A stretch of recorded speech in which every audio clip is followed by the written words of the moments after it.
Hello and welcome to RC Birds, and thanks for stopping by. In the last weeks I participated in the Poor Boys RC Speedrun Challenge 2025. Now it's time to do a little review.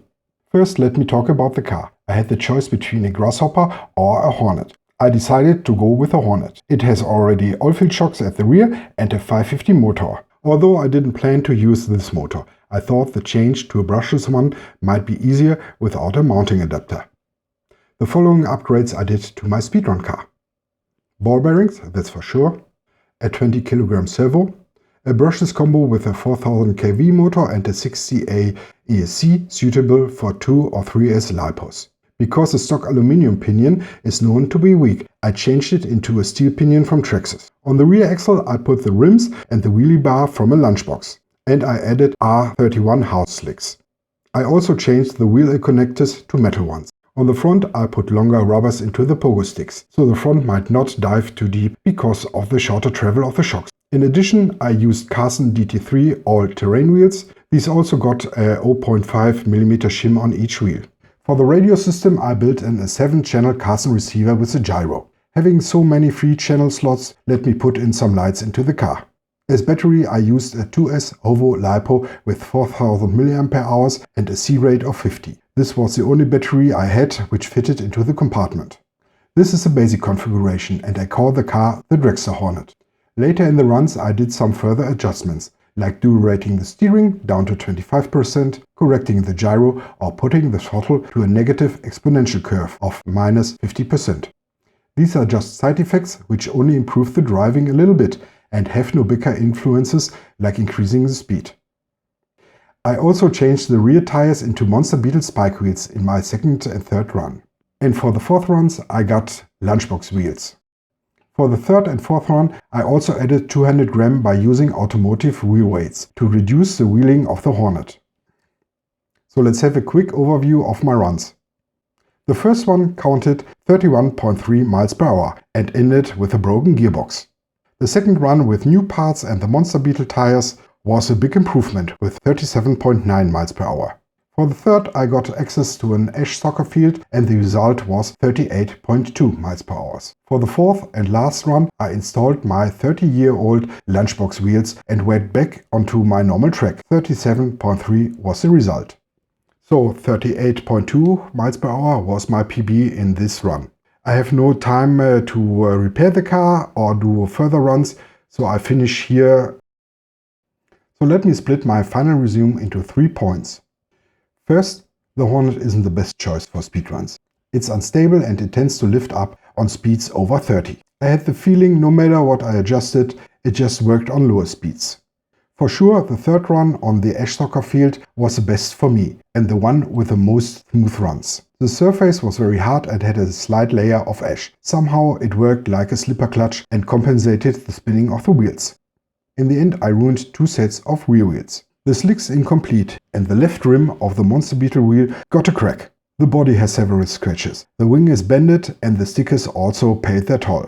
I had to change the gearbox after the first run. And there I forgot to put on the oil cap. Luckily I saw this before I went to the ash field. If I hadn't recognized this, for sure the dust would have killed the gears. On my last run the suspension axle popped out, but nothing more happened. I snapped it back in place when I got home. But I also saw that the upper and lower suspension mounts have little cracks. This means I need a new chassis. So in the end I thought I had reached what I planned at first sight and quit the game for this year. My second point is the bicycle speedo I used. Luckily it never went off and didn't broke. And I also have to admit I zip-tied it on the front bumper, which isn't the safest place in case of crashes. As I removed it from the car, I heard something rattling inside the speedo, so I did an extra test in my real car. It works and is precise, but it takes a few seconds to recognize the actual speed. Some of the comments under my videos stated that the Hornet might be faster than the shown result. So my suspicion is that there might have been higher speeds, but the speedo didn't count it because I couldn't hold the max speed for the time the speedo needed to count this. Or the car crashes and went to 0 miles per hour. In my next runs I'm planning to use a SkyRC tracker. The third and last point is my person itself. I'm a builder and a crawler. Speed runs are far away from my comfort zone. I'm lacking on practice and training. I already talked about this point with Markus from MMS Fun Racer. In this event I noticed a slightly improvement in my driving, but this wasn't good enough to get me over the 40. But for the next year's event I have a new master plan.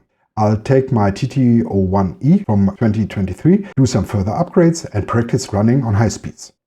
Feeling too much comfy is also another con preventing me of getting high speeds.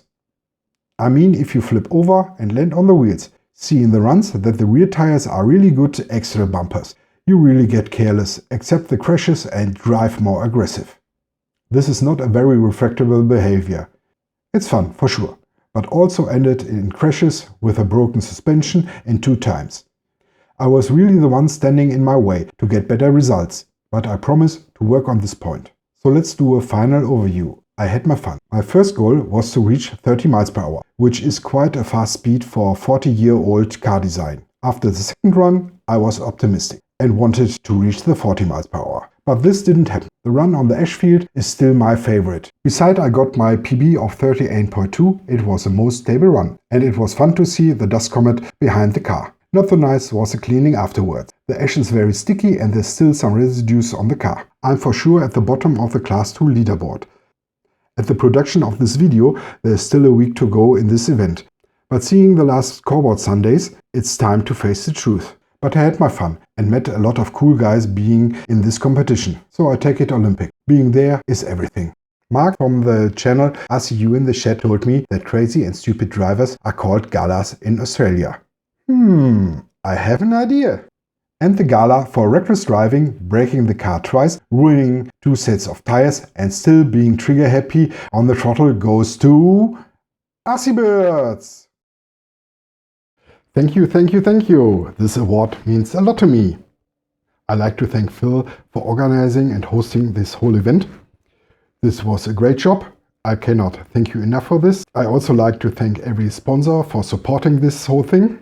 I like to thank every viewer who kept me up ongoing, and for sure every driver who ran with me in this great event. And not to forget my family, bearing my absence while I ran. Next year I'll be back again. I thank you for watching. If you got some questions, the comment section is yours. And as always, please like, share and subscribe. This really helped me out. See you soon on RC Birds.